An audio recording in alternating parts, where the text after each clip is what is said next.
Welcome to the show.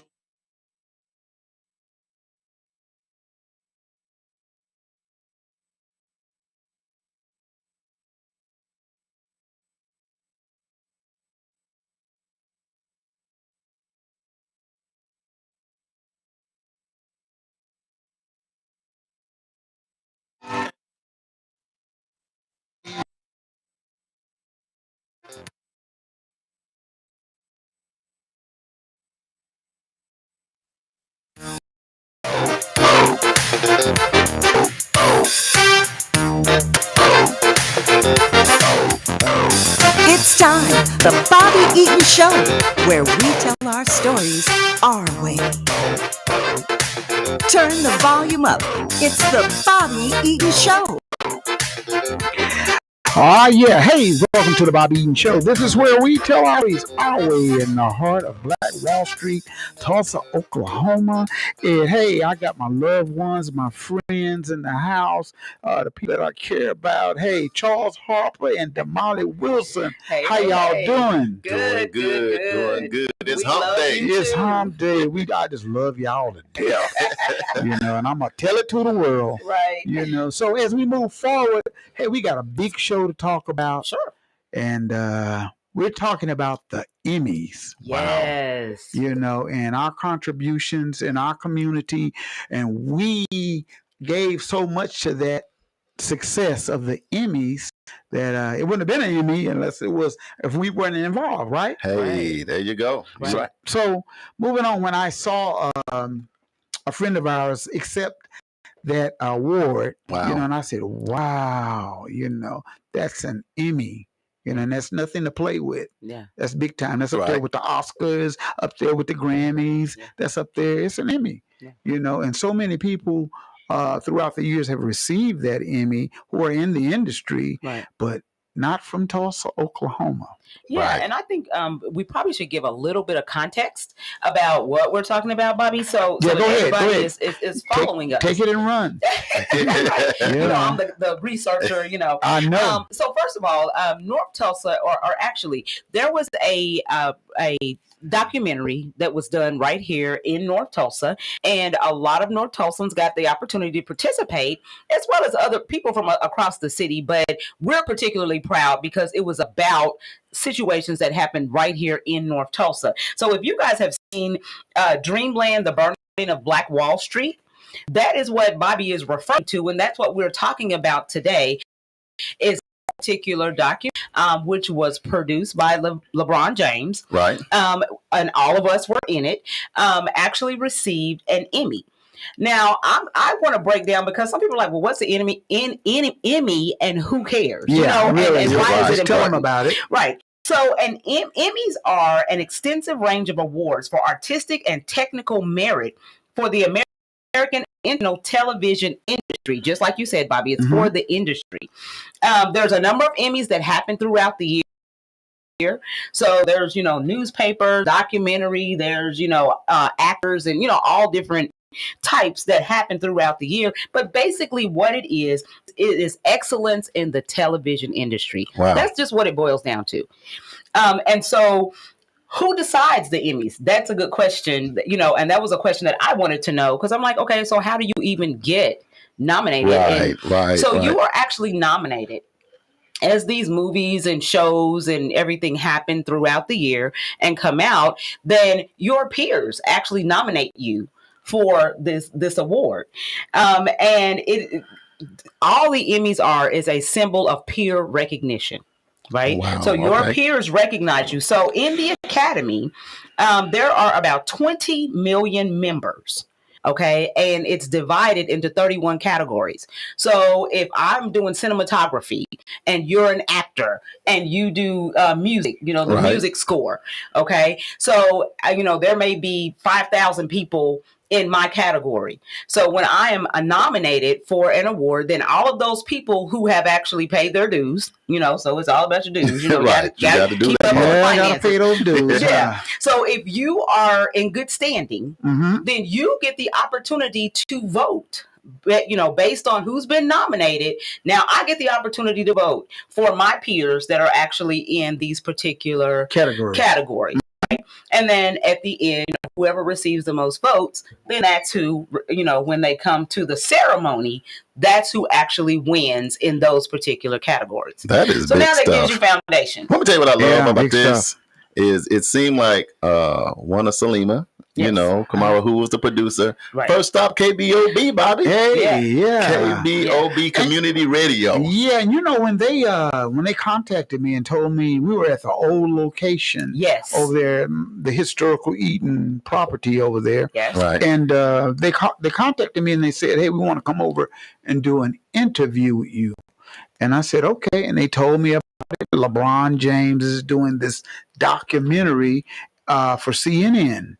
And I said, "Okay, good." So I told them what time we were going to be on the air, Right. and they spent 9 hours over there, mm-hmm. Man.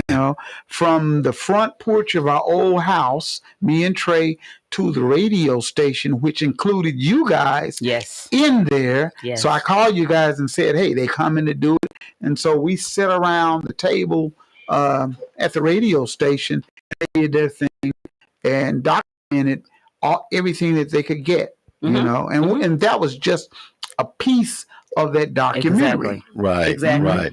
So another big thing for all of us, and the reason why we are so excited, and we're saying, and it is true, but we're saying we got an Emmy, is because it was the collective effort. Right.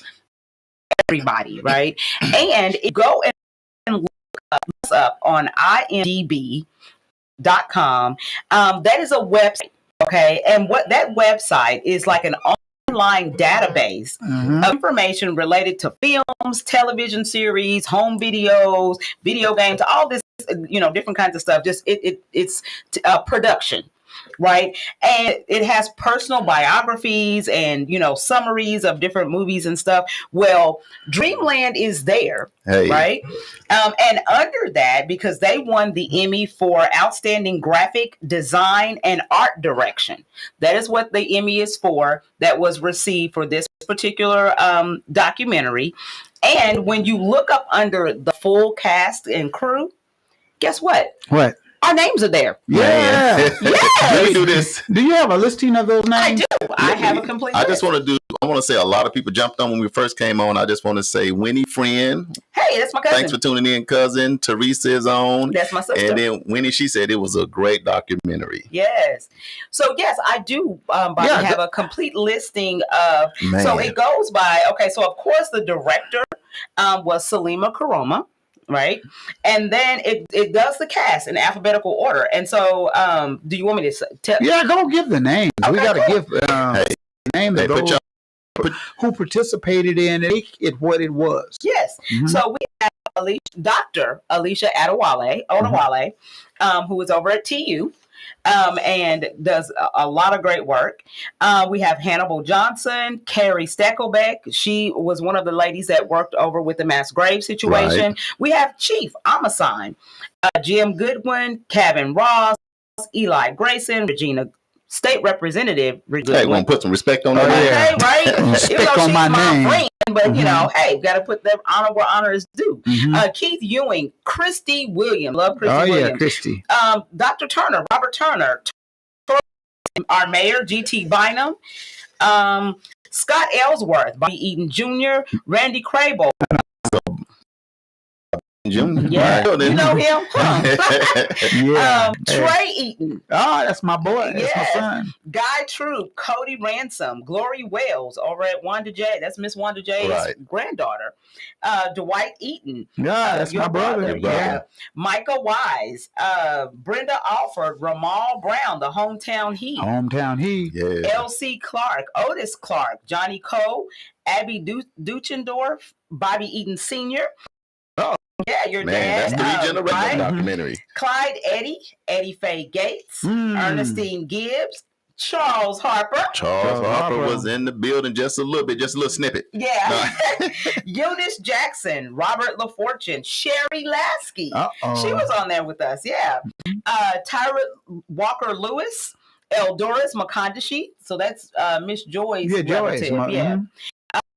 Ruby McCormick, George Monroe, Robert Leslie Benningfield Randall, Willie Sales, Benice Sims, Phoebe Stubblefield, Don Thompson, William Danforth Williams. That's kind of weird. Yeah. Damali Wilson.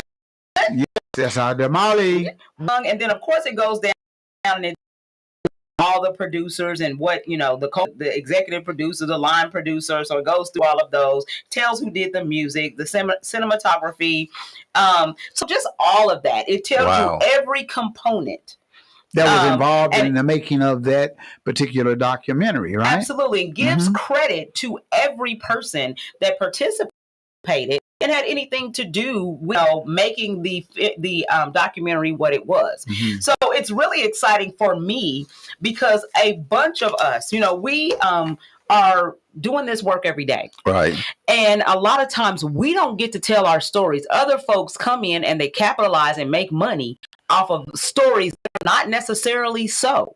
So this means a lot to me because we actually got to say, really from our heart and from our perspective, right? It wasn't somebody telling the story the way they wanted it to go, yeah, because that's been done several times. People have told our stories who don't even know about the massacre that took place. They have never been here. They've written books and all kinds of stuff about it. But when you come to Tulsa and you talk to the community and to the people firsthand, then you get the truth of what actually took place back in those times because we know the history. Right. When I saw her receive that Emmy, in my mind, the first thing I thought was North Tulsa got an Emmy because you got to remember the scene was set on the heels of the Centennial. That's right. So we going back to 2020. The Centennial was going to be 2021. Right. So you had a lot of documentaries, a lot of news, a lot of media. It was just everywhere. It was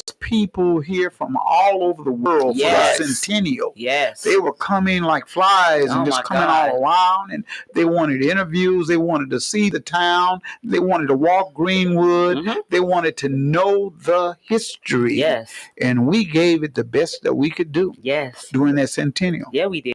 Yeah.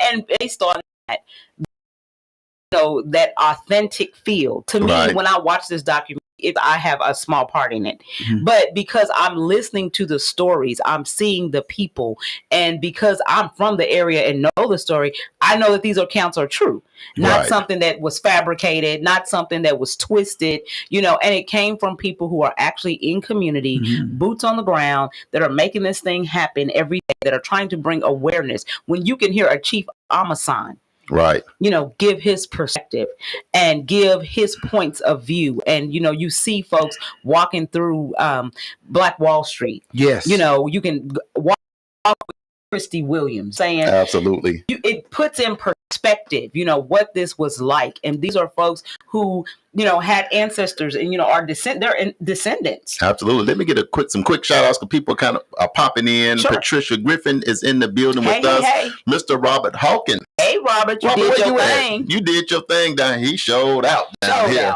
with Yak Nation and all that did at our church. I have to share those videos. Y'all go check it out. Where you at, cousin? Are you down there in Steel Grand Rapids, Michigan? Where you at, man? You probably still on tour. Right. He going. Yeah. Also, we got Jeremiah Blackwell out of Mississippi. Hey, Jeremiah. He's a historian. His mom is just a legend in herself. Can't wait to talk about that again. Thanks everybody for tuning in. We're talking about we won an Emmy. Yeah.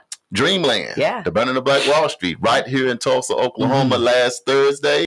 And it was and today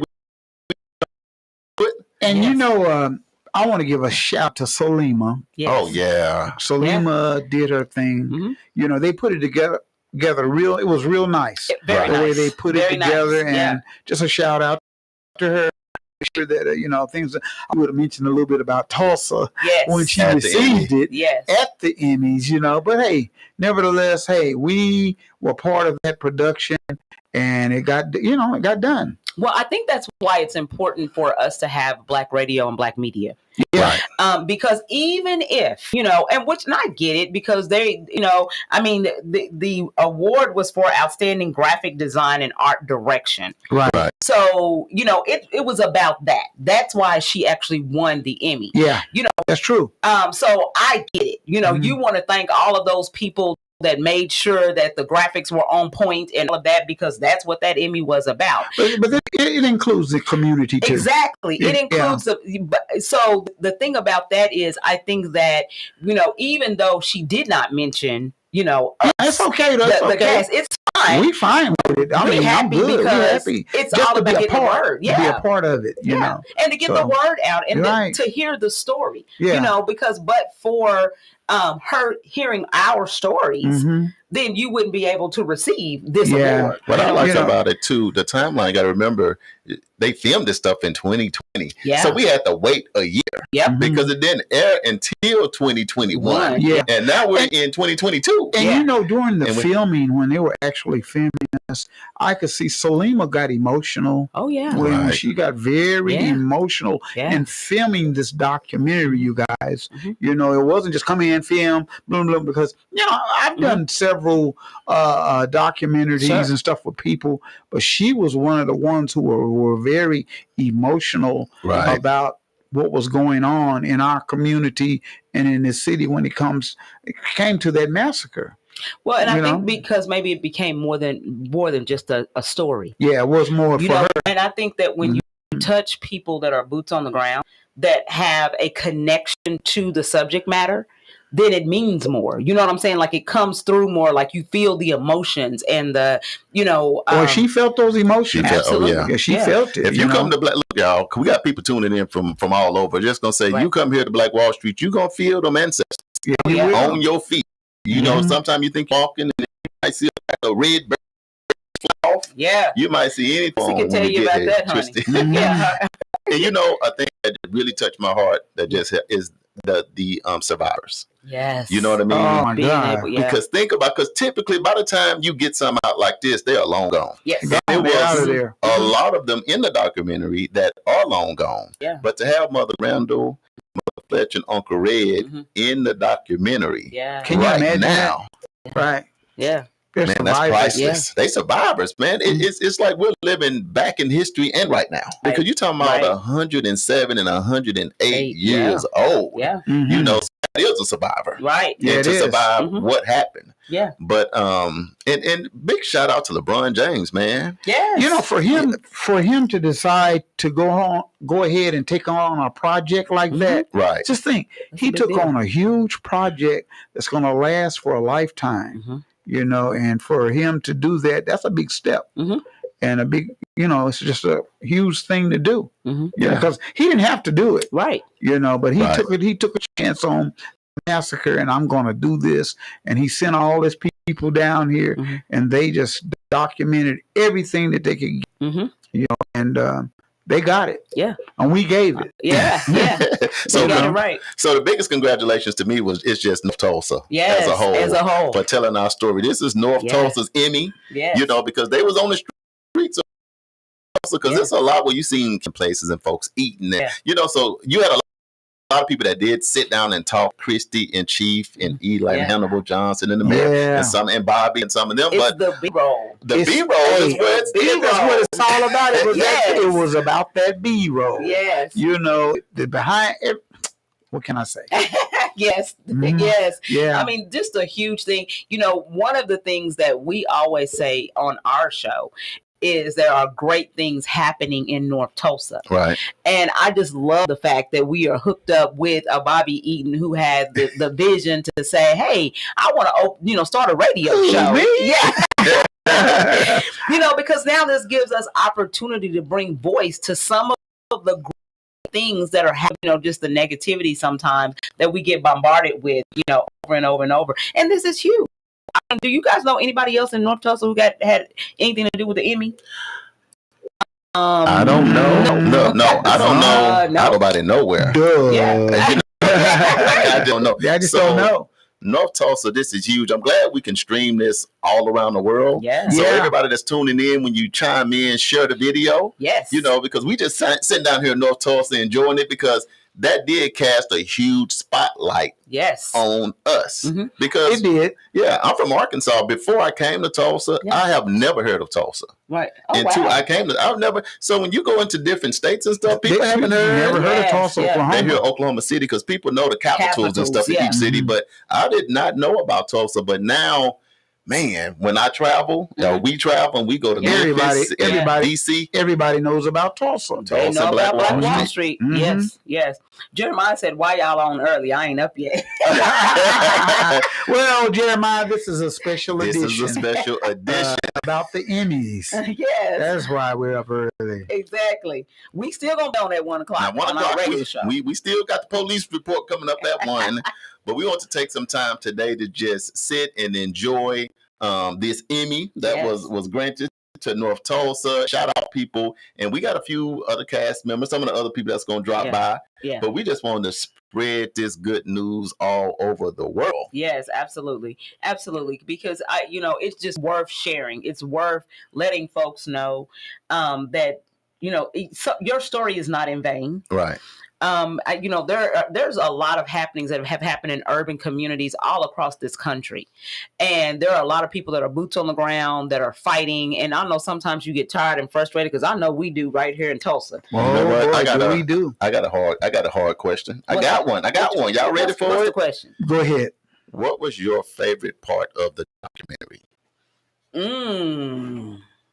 Favorite part, because that sucker was loaded with nothing but meat and potatoes. It was no fat. So if you had to go, okay, this is my part of the, other than seeing yourself, other than being on there, that got to be your favorite. It don't have to be your favorite part, but it was good to be a part of it in that way. But what captured you the most? What said, that's it right there?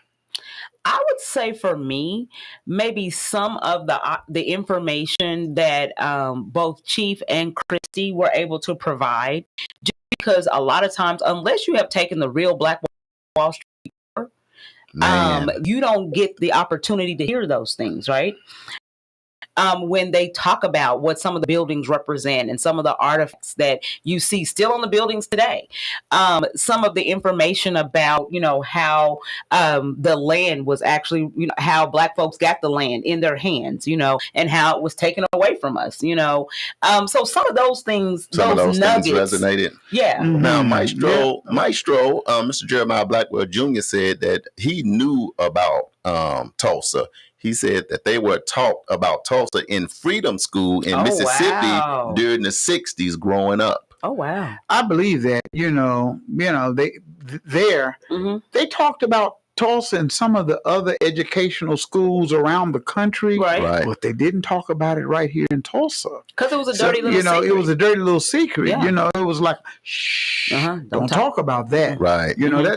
That even the Blacks here didn't talk about. Right. And so, as I looked at the documentary, what got me was the survivors. Mm-hmm. Right. That I had to really say, Chief, yes. Yeah. Done a great job. But I'm thinking about the survivors, and it took me back in a space, in a time, because I got a chance to see the rebuild of Greenwood. Sure. Right. When they rebuilt it, right. And on the end of it, before urban removal came in, right. And tore everything down. OSU came in here before the highway came through it. So I got a chance to see some of those businesses down there that were so unique and so such a big deal for our community. Yeah. And when I seen the documentary, LeBron James and the producers and everybody put things together, I said, wow, man, this is historic.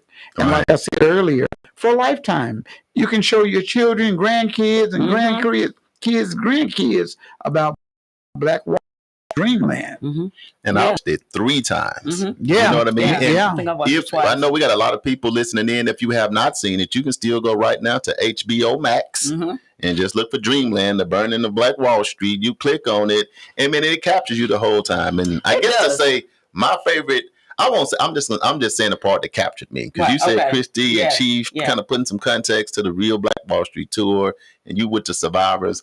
What just really get me when I watch the whole thing is when Calvin Ross is in the cemetery Yeah. Oh my God. And them red birds. Yeah. And he Red said he birds. was standing. I'm getting chills saying it. Yeah. He said he was out there in the cemetery, of course, and that he felt this breeze and stuff coming from in the trees on the right side. He was like, whoa. Then he felt something from the left side. When they excavated the grave. And he said all of a sudden this huge thing of red birds just all flew from this tree. So he was like, he said he took off running.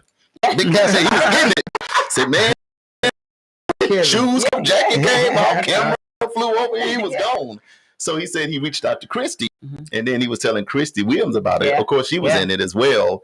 And then she said, like that morning, she had looked in the backyard, and she saw, and she said them redbirds was watching her. Yeah. So it made them do a little research about the red birds. And he's documented that. Documented it too. It's in there. And, he did. And they said those are basically the extra spirit in those red birds when they travel in packs. So for all you people listening in, you look in your backyard and you see a pack of red birds. You better give some respect. Okay. You better do something. Yeah. But to me, that just touched me because, like you say, those ancestors, we know are people that, you know, it was their demise when this happened. Yeah. They're out there in the cemetery. But what I love about that is they had something to say. You know, one of the other things that I liked about it, of course, because this Emmy was for outstanding graphic design, I loved how they mixed cartoon. I know. And, you know, because, of course, there's not any video footage, you know, or at least any video footage that we actually have in our possession, you know. So they were able to create this, you know, imagery of, you know, what was happening at these particular moments, you know, in a cartoon form, and I think they did a really good job of doing that. Selima did such a great job of putting this together. Man. Sure. I mean, you got to think about it. Really think about the production and everything that went into this, gathering this information. Absolutely. To spew to the world, so the world could see it from a certain perspective. Sure. A lot of documentaries been written. Right. We know a lot of, but this one right here was on point. Yeah. And here's the thing about it. What do you think about it being Selima's first Emmy? This was her first Emmy. You know what? I am so proud for her. Right. Just because I am sure that there are not a lot of women her age. Right. You know, that look like her. She's a youngster. Yeah. In this space. she's such a good-hearted person. Oh yeah. Her heart and her spirit is right. Yeah. Right. Yeah. And so I think that, you know, it is a plus. And I think that, you know, this will help her career because like you said, you know, the way she put it together, you know, put this documentary together and the foresight and the vision that she utilized and that she pulled from in order to be able to do this. Now people are taking notice. So if people were not watching her, see, when you start, you know, getting all these awards, right. Then people, you know, the micro comes and starts looking at you. Right. Especially awards like that. Exactly. Emmy, of that magnitude. That's an Emmy. Yeah. You know? Of that magnitude. And so people are now going to start paying attention in the industry. Right. Are going to start paying attention even more so to her work. And this is not to say that they weren't paying attention before,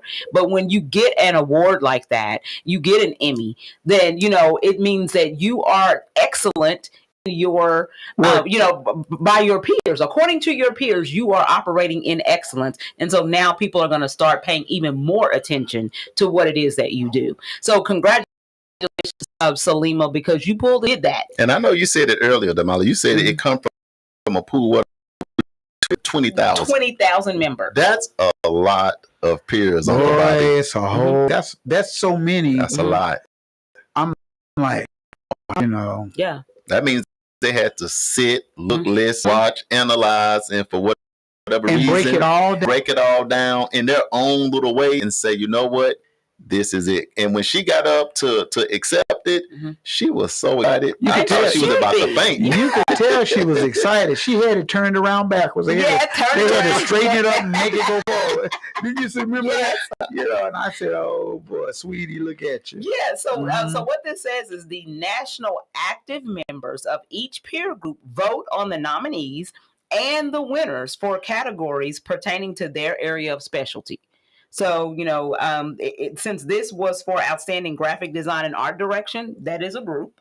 Right. And so all of the members that are in that group, are the ones who actually voted, on this particular piece being the winner, Yeah. So, I want to give a shout out to my son, Trey, because he was the youngest cast member in the documentary. Yeah. The youngest one. Yeah. Kicked off, he was on the mix. You know that drop? Yeah. Shout out to Trey, man. Bobby, I'm thinking 3 generations with your family. Your dad. My dad was involved, and and I'm just honored to be a part of that. And speaking on behalf of my family, the Eaton family, they came to us because they knew somebody told them about the history over there with the barbershop and the radio station in the house. So they wanted to come over there and get it because it's been over there since the massacre. Right. My grandfather built that facility over there in 1923. It was all starting to build, and it's historical. I hate that it's being sold now. The reason they came over there. Right. Yeah. We got a chance to be there if those walls could talk. Right. Because we've had some shows over there. You guys have had some shows, too. Over there. Some great shows. Yeah. I'm full of questions right now. I don't know why. Go ahead. I love y'all. I'm always thinking, okay, the thing about this documentary, we're in it. Yeah.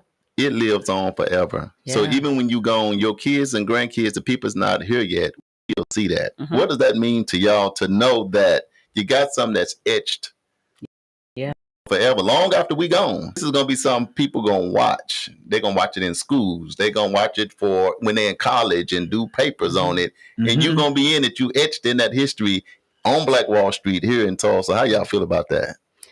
For me, I'm excited. I am humbled because there are so many other, folks in this community that have lived a lot longer than I've been living and been around that could have given voice to, Black Wall Street and what actually is happening in our community. And so to even be, able to be a part of it, I am grateful to Bobby for including us, because there's a lot of shows on the radio station. He has a big pool of folks that he and at that time, I want to say it's 15, 16, 17 shows. If you go back to 2020, it was a million shows on KBOB. So to be asked, to participate is something great. And I think for me, because I always talk about legacy building, I always talk about, trying to walk in excellence.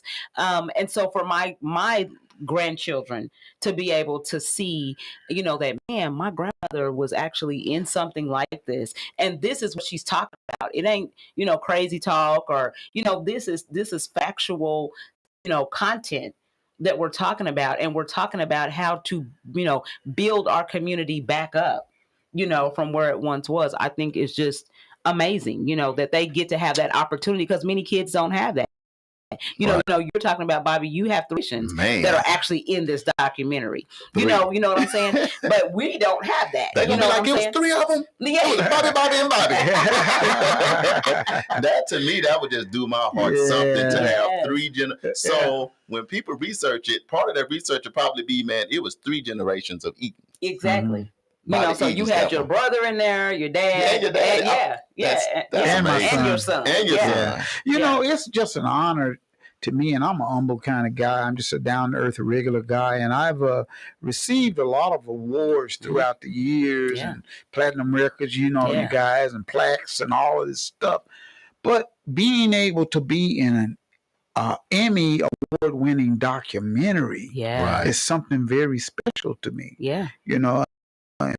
Family, and to, like you said, to have all those generations of family members involved in that, it's like, wow, where does this happen? But it happened right here in Tulsa, Oklahoma, during the centennial and stuff. And even though it took a year later for it to be displayed to the world, it was still great. And it was just, I remember them coming over there to the property, and me and Trey was sitting over there, oh, here they come, man. We said, oh, here they come, and they come out and introduce, hello, so-and-so, I'm Mr. So-and-so, I'm this and that, and they were introducing themselves. They were setting up fellas and cameras and all kinds of equipment and sound checking and all of this stuff.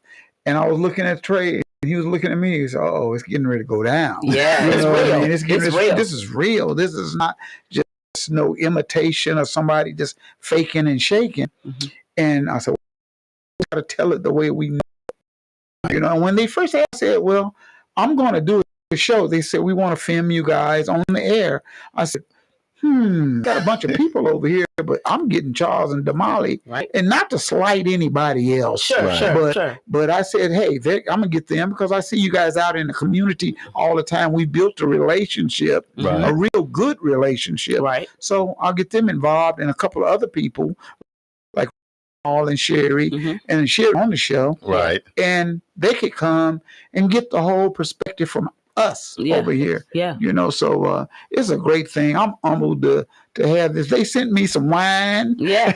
And some cheese. Awesome. And some sausage and crackers. And all that CNN did and wrote me and sent me a letter, or a card rather. Right. And I'm like, wow. It came in the mail and I didn't know who it was. Yeah. Right. I had no idea. I was like, where this coming from? What is this? I said, wow. And Jen Brown was over here at the time. She said, hey, we need to bust it open right now. I said, no, I'm just going to hold it. Don't touch it. Yeah, don't touch it. Don't touch it. You know what I mean? Yes. We're going to get it going on and popping. Yes. So I'm just thankful and grateful to be, a part of the situation, this documentary. And, hey. Yeah. You got a doc. You got an Emmy. Yes. That's it. You got an Emmy. And I can tell you this, Uncle Bobby. I remember seeing it because people was taking pictures and stuff. Y'all porch. It looked like a movie set. Is how I looked at it. I said, man, that's what a movie set looked like. They got a camera. Yeah. That's not a regular camera. Yeah, it's a camera. And they turned the lights down and did all that crazy lighting and stuff. And I'm like, wow. Yeah, they did all of that. It was like, I'm like, man, what is all this blue? All this blue and red. It's all this. What's going on? I said, are we in a nightclub? What's going on? Like that. Hey, quick shout out to Daryl Ross. He was, he used to tune in from Delaware. Now he's down. He resides in Little Rock, Arkansas. Fred, appreciate you're tuning in. We talking about the Emmy. Yes. Black Wall Street won the Emmy. Dreamland. Yeah, and right about now, I want to bring to the conversation. Hey, Miss Christy Williams. How are we doing, lady? How are we doing? You look pretty too. I like that shirt, girl. Pretty. You was cute. How you doing, Christy? I'm here. Yeah, you more than here. You looking good. You looking like looking like the sunshine. Yeah, she brought the sunshine. She brought the sun in here. You want to sing it when you leave? I'm gonna sing "Ain't No Sunshine." When she's gone. That's one of the first songs I learned when I was a kid. For real? Yeah. Christy, what do you think of all of us receiving this Emmy? And just tell us a little bit of what's on your heart and what you think. Do I need to put this down? Yeah, let me help you with that. Yeah. I want you to break it. I think I was going to. Right. It's like the way I was going with. Right. There you go. Okay. Is that better? Is that better? Yes. Okay. Yeah. We can hear you now. So, I got excited for probably different reasons than everybody else. Right.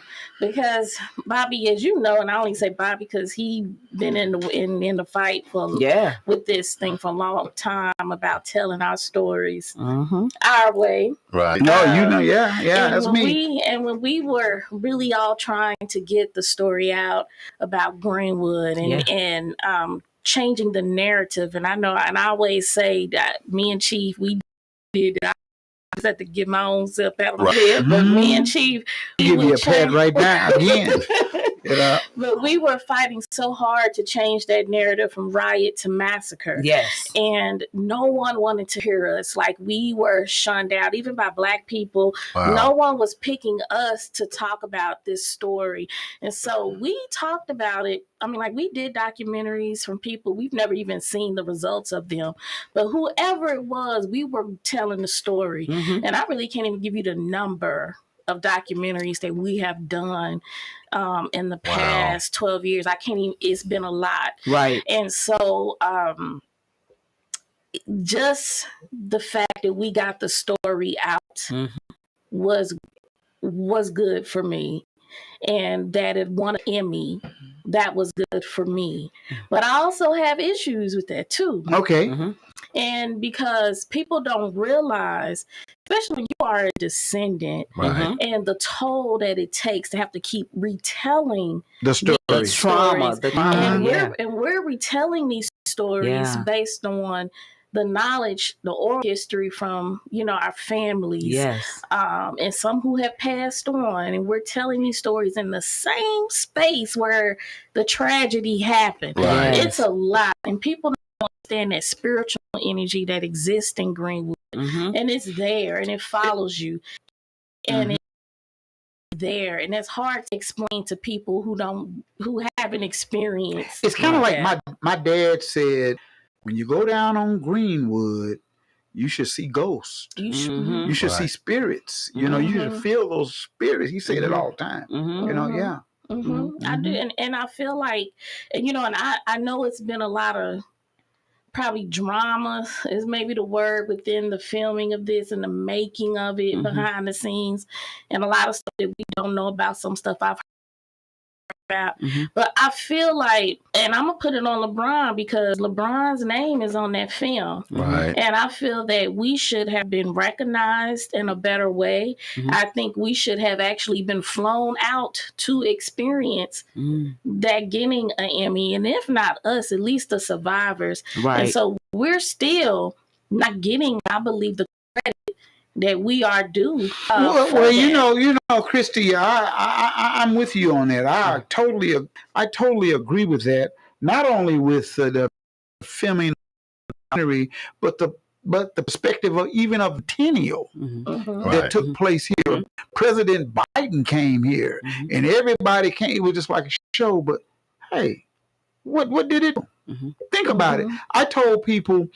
All of them came here, Biden, Jackson, everybody, Reverend Jackson, everybody, Al Sharpton, you name it, who's who came to Tulsa.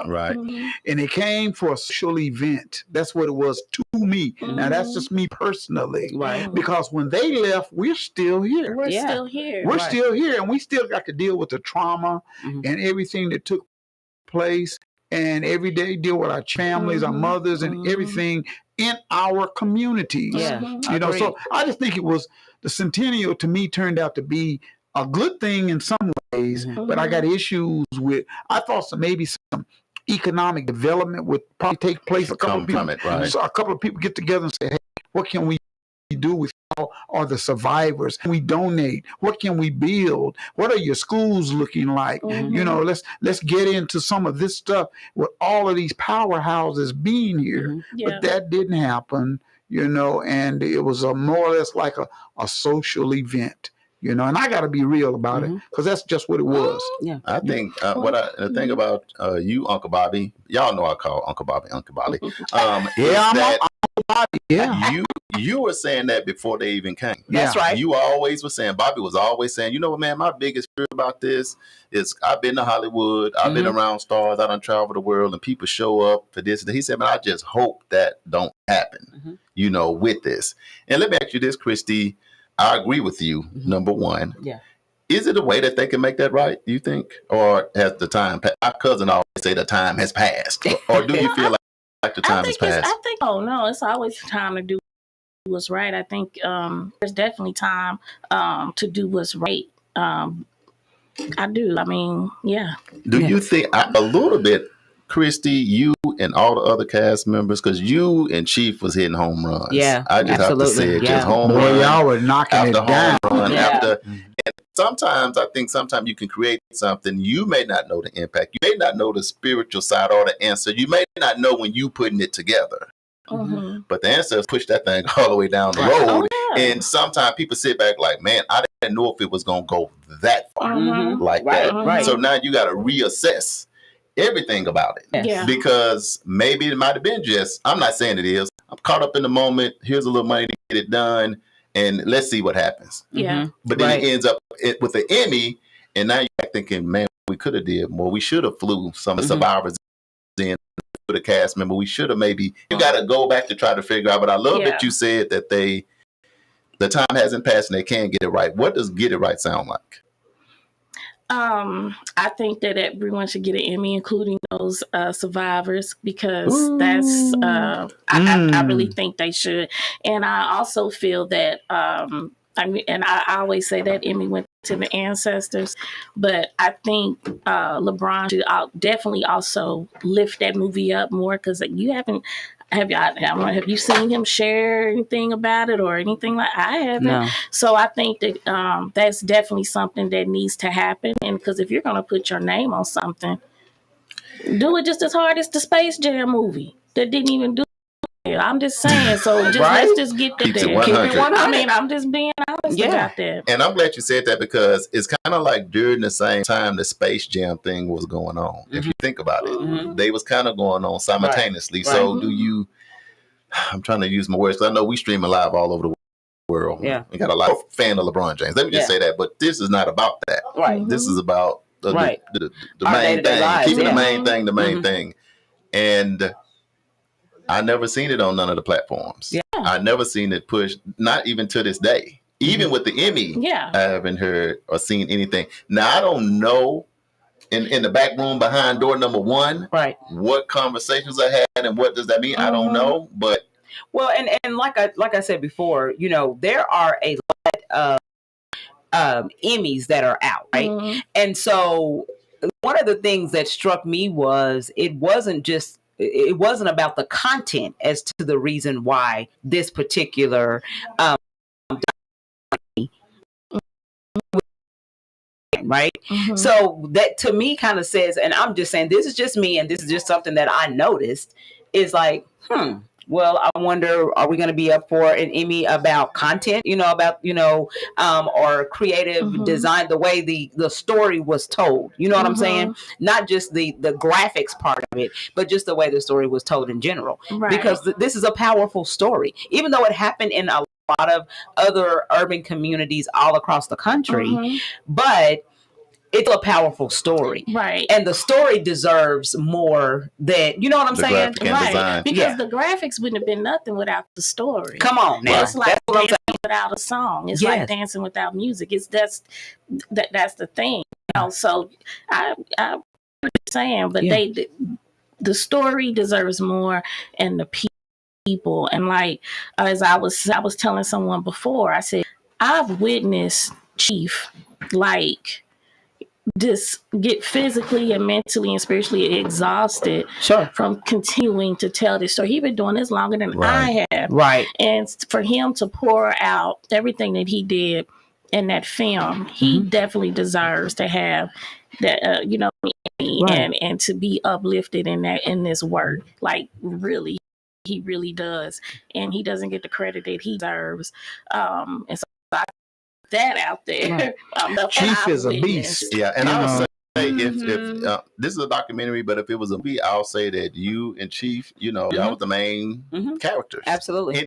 I mean, because it always went back to y'all. It's kind of like y'all was creating the segues, because I would just say everybody know the real Black Wall Street tour is you guys.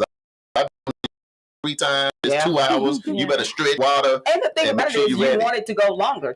You want it to go. You can't get enough of it. Yeah. You can't get because enough there's of like it. Some little nugget that you missed the time. I'm like, dang, I didn't hear that the last time. Did you say that? I mean, it's just that type of.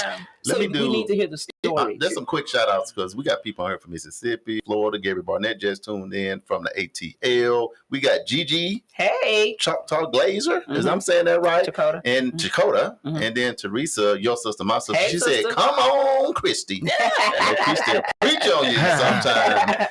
But Christy, that is a different perspective. And I like that you said something about the spiritual component, because before you got here, we was talking about our favorite part of the documentary.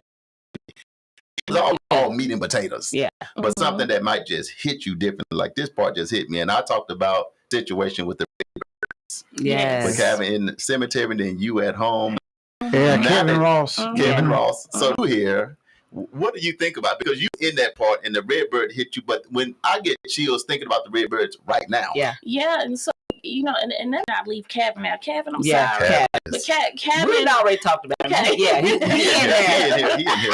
But Kevin has also been in this for a very long time, and he was sounding the alarm about these mass graves long before anybody, he was doing it. And so the story about the Redbirds, and I believe Kevin had already told that story, but it was really significant for me. So, and I have said, I think this film was one of the best documentaries about Greenwood. Right. And some will argue that. It was the best. It was the best. And I'm not just saying that because I was in it. I was in a few other ones. But I think that it really was because it gave a different perspective. Right. And it had different information that you don't hear other ones. Right. And so it's really needed. And then it's also from a learning and an educator perspective. It's a we good talked way about to that. learn more about it. So like you can use it. You can use all the documentaries. They can use it in the classroom. They can use it everywhere. It's a great segue into telling more of the deeper Oklahoma history. Like for instance, the Freedmen. Eli Grayson did a bomb job on explaining that because so many people in this world, they don't realize that connection, that connection, and that we actually my people, a lot of people, if you're from Oklahoma, a lot of times, we were slaves. Our ancestors were slaves to those 5 tribes. Right. And so, and I keep saying to people, it's like so many, it's about who should get reparations, who shouldn't get reparations. But we're fighting reparations on a national level. We're fighting for reparations for what happened from the 1921 Tulsa Race Massacre. Right. And then we're also fighting the tribes to do right. Yeah. So it's a whole different thing. It's a big fight. It's a big fight. And, and now every time you go somewhere, like I spoke on a panel last week when they was doing the awards. And everybody wants you to do these land acknowledgments now. Right. Oh, I'm going to honor the land of this and this and this. And I'm sitting there like... So don't ask me to honor any land where my people were enslaved and treated wrongfully, and still that hasn't been rectified. Yeah. So there's that's a whole nother show. Right. But I'm just saying that to go back into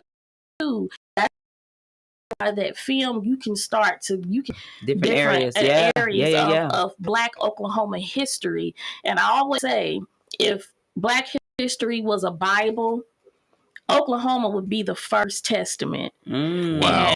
And because the history is just that deep, and it's a lot of it has not even been documented. Right. Just family accounts, oral history passed down from generation to generation. And the documentary has a lot of different components and elements to it and layers to it, because you do have like the mayor, so you get a city kind of perspective. And then you go over here, and then you have kids and some of that perspective. You go over it, a lot of different. And then Eli, he just had the whole map, the map, and talked about the Freeman and the 40 blocks he got. So that's a lot of content right there. Then you had, to me, Brother Ross was kind of like a navigator, because he constantly had his camera, and he was a good segue. And that's a lot of different perspectives that you pull in. Right. So that's why I said it's a lot of meat and potatoes and not a lot of fluff in this documentary. During a time when, our government is trying to say what they don't want us to teach in schools, you know what I'm saying? So it gives you now some content, like you're saying, where you can go out and do this research on your own to, and now you have more of a roadmap to where to, find this information. That's and people who are going to authentically give you the answers that you're asking, questions, instead of sugarcoating it, instead of whitewashing it, instead of making it where it's peaceable to everybody. The history is what it is. So there's no point in trying to deny it or trying to, sugarcoat it. It is what it is. Slavery was slavery, Exactly. It is what it is. Good, bad, or indifferent. It happened. Let me add this, because Uncle Bobby talked about like his personal experience of them setting up all the cameras and him and Trey, and then they came and we did the show. That was like 9 hours. So how was your personal appearance, or your personal experience, because they was in your home as well. So how much time and how did that go? Oh, they had to turn my house upside down. They moved furniture. Oh God, all kind of stuff. It was a lot. And literally while I was watching them prepare it, I literally was thinking, I wonder how far this is gonna go, what they're gonna do with this. That's what time that I have been through it, it was just like most people would just be excited. Oh, I'm about to be in this. Right. Well, I done already done that. Right. So I'm in the space of like, okay, what are they going to do? Right. With the information this story. Yes. Right. So it was different for us. Like, it was just like, here we go again. Let's see. Here we go again. And we trusted Salima, to tell the story when people just want their own personal gain and when they don't. So you can feel it. And so, because there's been people that I know that we've turned down. We're like, no, we're not doing that. Yeah, so I've done that same thing. I'm not going to tell a story to some people. But Christy, Charlie Wilson saw this documentary before it was released. And he says, yeah, man, you come right on. And then right after you, Christy goes up. And I said, wow, you seen it? And he said, you guys did a great, so that's just part of that part right there, so. Yeah. Yeah, so so it's just amazing that we all get this opportunity. But like I said, the whole point of this and the whole point of this conversation today is that the story got told, right? And it got told from people in community. Was not whitewashed, was not changed to make people feel good. It is what it is. That's what a documentary is. We're telling you the facts as we know them. And the people from community who could communicate those facts got an opportunity to do that. And I'm just so proud that so many Tulsans actually got the opportunity to do their cameo, piece of what this story meant to them. Yes. You know what I mean? Right. And that's good, but you got to treat the people right who's telling the story. That's true. Totally agree. You can, I don't want people to get that twisted at all, because you're out there, great. But if you're not treating the people right who's telling the story, there's injustice. It is. It's just another injustice that's added. We've already, right. So yes, the story is out and people are learning. That's one thing, but then there's a whole other thing. And don't get me wrong, I respect LeBron, and I just want to say this. I know you said you're a fan. Yeah. I don't follow basketball, but one thing I learned from my man Prince. And he didn't like for people to. He said, I don't have fans. Fans mean that you're a fanatic. I have friends. They're my friends. So, or you can just respect someone, but I'm not a LeBron James fan. I respect who he is. He's just like a person. So I'm just saying that hurt me that you couldn't treat the people who telling the story right, especially the survivors, and you should uplift that story because your name is on it. And just think about how more powerful if you have someone like LeBron James, who has a huge platform, to open that up so people can learn about this history. And yes, I know some people will say, well, it's out there, it's on HBO Max, people seen it. But there's just so much more that could come from that, where I mean, just think about it. Right now in Oklahoma, we can't even teach Black history in our school systems, right? So that's another reason why that should be uplifted, right? We're getting books banned. Like, who bans How to Kill a Mockingbird? Oklahoma, we banned that book. So there are books that is continually being banned that has anything with Black history in it. And so I expect more from people who can do more. So yes, I'm pushing it again. Brian, if you hear this, which he might, because we everywhere. I'll respect. Use your platform, brother, to help us out on that. And I'm not begging. I'm saying come to Tulsa. Hey. Yeah. Because everybody will come to Tulsa. But look how many people have come and not done nothing with it. Now, I do think every Black person should come, put their feet in the soil. I always say that. Well, come put your feet in the soil. We need to put our community's feet in the soil, because you only have a few what I call frontline soldiers here in Tulsa. We can name the people who are out here doing the work. You can just name them and know who they are. We see each other at different events and everything, and it's the same people. You can have a town hall meeting, you're going to see the same people. But we need to figure out a way how to engage the community. more so, get more young people involved, to get out to vote, to get this education, get this knowledge, to do things. It's kind of funny because it's like for me now, it's just Eden talking. Right. It's like a invention, because I can remember protesting when I was a kid, walking with signs around, his daddy and them, Homer Johnson, all them out there, and me and some of the younger. It's like, wow, still protesting. Still doing this, still doing that, right to this day, and it just throws me back into that time frame. Right. And I'm saying, school board is fighting for rights for books, for education, and just different boarding's cafeteria.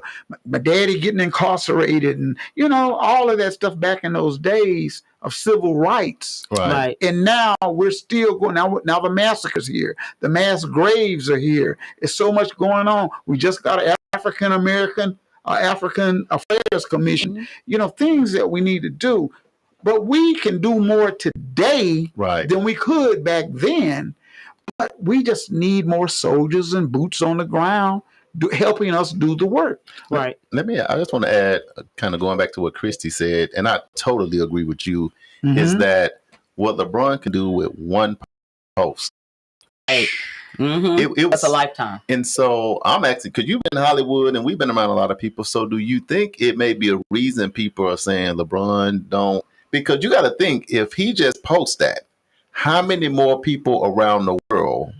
It might be almost back when the Centennial was going on. Right. It's going to be a flood of people watching the documentary, wanting to come to Tulsa. So do you think maybe that's pulling back?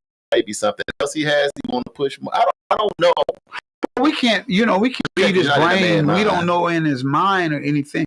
But any type of star power or people like that who would do something like what Christy's talking about, to go further than just right here, would draw so much attention to bring economic wealth to us to help us go forward in our communities. I think something like, because if he just got the Emmy and said, thank you, Greenwood, thank you, Salima, go check out the document. If he just did, to me, that's more powerful than fussing with Trump. It is. That's what Trump don't do nothing for us. And that's just respect. I think that's just respect. And don't get it twisted. It was great, but I want reparations too. I ain't forgot about that check. Well, that's even better. But that's disrespect, and I just think that's better. That was something that LeBron definitely could have done. But and then like how you said, we need more foot soldiers. We do.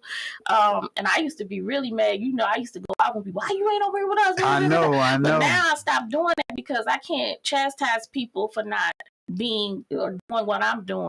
This is my purpose. Right. Your purpose may be exactly doing this, because everybody's not big frontline soldiers. That's right. A lot of times they get in the way, and you know that because we always had them in fights with people getting in the way. That's getting in the way. But we need leadership in our community. We do. There are a lot of people who want to do stuff, but they don't know where to start.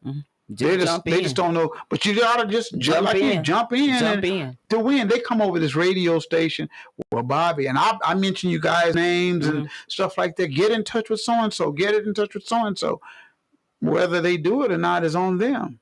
And the other thing too, that when you see all of us, we own the news, we in documentaries, we're going to different things in Washington D.C. or doing this or doing that. For them, they see it as, oh man, they doing everything. They must be making a lot of money. They must be doing it. That is so far from the truth. Yeah, that's amazing. Most of the time, we are dumping our own funds into this fight. Our personal funds into this fight. They don't see the sleepless nights. They don't see the arguments that we have. They don't see the behind the scenes they don't stuff see that takes place. You see the star power, or what you perceive as star power. What we look at it is, it's all work. And it's work that's got to get done. And we're the ones that are at this moment in time, charged with doing it, because we feel it's our purpose, and it's a calling on us to do those things, right? Right. And so that's why we're in it. We ain't in it for have you seen the big check? Have anybody seen the big check? No big check.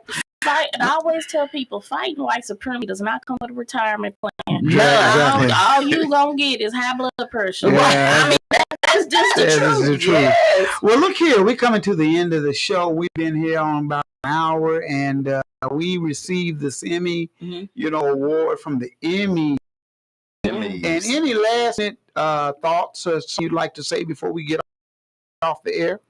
I would just like to be able to add, and then this happened. I would like to be Dreamland, the Burning of Black Wall Street won an Emmy, and then LeBron came to town. He posted it. They did something for education. They did something for the survivors and for the descendants and for the community of Black Wall Street. And the story didn't end just at we got an Emmy. Right. What about you, Damali? I think I would like to see just more activism. Like let this be the starting point of people saying, you know what, I don't know where to jump in. This is like double dutch. You know what I'm saying? The ropes are turning. Just jump in. Just jump in and just jump. And just keep it going. And be able to pass that torch on. Let's just not sit down on our pockets and leave us to do the work. I'm not saying that we're all of the work, but you know what I mean? The folks that have been out here fighting the fight, the Kevin Rosses, the Regina Goodwins, the Jen Goodwins, the Vanessa Hall Harpers, the Bobby Eatons, the Christy Williams, the Chief Amasan. Instead of just those folks, there's a whole new generation that needs to raise up. So let this be an opportunity for you to get in to see the deficiencies and say, hey, this is where I can get in and this is where I can jump to make a difference. Right. What about you, Christy? I just want to say, I want to take this time to thank you, Bobby, because you saw a need in this community, and I remember the first time you started the station when it wasn't even the FM thing yet, like it was internet, blog talk radio. And I remember that you did that, and you stayed on point with it, and just watching where it has came to today has been super, super powerful. And that I just want people to know Black media, like if you ever read Dr. Claude Anderson and you see his 5 steps for Black empowerment, one of the first things is media. We have to own our media. And the fact that you do that and you're not afraid to take a side, like most people, like, I gotta be neutral. Neutrality gets you ran over. And it's so powerful when you have your own platform. Yeah. Like this, bring out issues and to take stands on it. You're like, no, we're not going for this. You've been doing that. You've done that. Oh, thank you, so I just want to say thank you for that. And not only are you behind this microphone, but I've seen you on the front line, literally on the front line, where you done stood in front of me, other people protecting us. You've done that. And so I just want to give you your flowers now and tell you thank you. And I see you, and I just see how all of this has grown. I mean, I knew your mommy. Yo, don't make me cry. Don't make me cry now. Don't start now. Don't make me cry. There you go. But I know the stock that you come from, and regardless of family issues, I know the stock that you come from. Right. And all of that has made you to be who you are today, and we love you for that, Bobby. Yeah. Well, I love you. I want to say I love you too. I love everybody at this table who make it happen and make it what they say, do what it do. Yes. You know what I mean? So, hey, Chief just jumped on. Y'all want to say something? Chief wants to call in. You got time to call in? Tell him to dial 918-856-3873.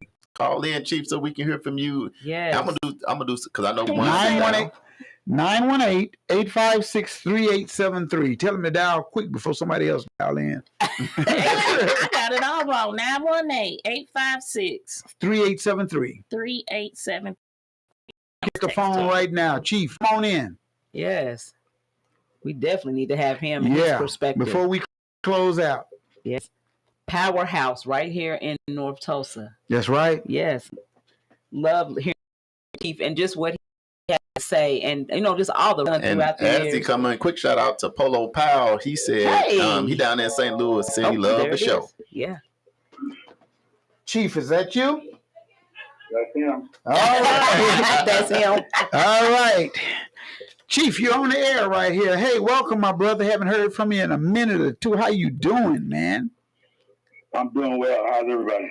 Everybody's doing great, man. Good. We've been talking about the Emmy and the culture and nature, our city, North Tulsa and Greenwood and everything, man. How you feeling, man? With my fingers. Okay, great. I love him. Hey, man, we love you. You know, you are a general, I'm going to say general chief, Okay. you know, in our community, man, and you've done so much to uplift us and move forward. And you know, hey, man, you're not moving the goalposts. You just got it right there and you're going forward, man. And you're a brother, man, of purpose. And I just want to give you, like Christy gave me some flowers, I'm going to give you some flowers while we're here, man. I pull up the whole garden with everybody you got in the room. Hey, Chief, we've been sitting here just talking about you, man, talking about the documentary, man. You did a phenomenal job telling the story, representing our ancestors, our descendants, our survivors, and everybody, man. And it got an Emmy, which is big, and we just been sitting here just kind of going through it and giving our little perspective, but your perspective is so critically important to us because we live all around the world right now, and you played a huge role in the documentary. So kind of what are some of your thoughts for the people regarding the documentary? Like I always been on the shoulders of other people, you know, because I can go back to, I think it was the late 90s when 60 Minutes did a documentary with the survivors. And so it's not anything new. You know, I think the idea of this getting an award, I can tell you personally that didn't come without effort, right? Because they tried to actually bury that documentary, and they didn't apply for any awards. So on social media, I gave Spring Hill hell, gave HBO hell, because they only wanted to air it during Black History Month originally. It wasn't supposed to, you know, to go as long as it has gone. I gave them high-level criticisms for basically burying the documentary, you know, and they brought it back out. It did good on HBO Max. It got extended, and somebody in their right mind thought to themselves, we need to do what's right. Yes, Salima was her flowers. Yes. Because she wasn't even invited to the Emmys. If you talk to her. Yeah, that's so right. It's a lot of behind the scenes stuff that a lot of people don't know about. And so I'm just grateful that it's in the position that it's in.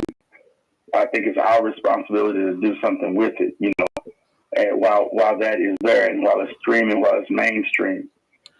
You know, we just have to. I mean, when you think about it, we're fighting this historic justice, this need for historic justice on levels that people will never see. Right? And that you have to engage on every level, literally. Yes. There isn't. I mean, you got to be like the Air Force, the Navy, Marine, land and sea.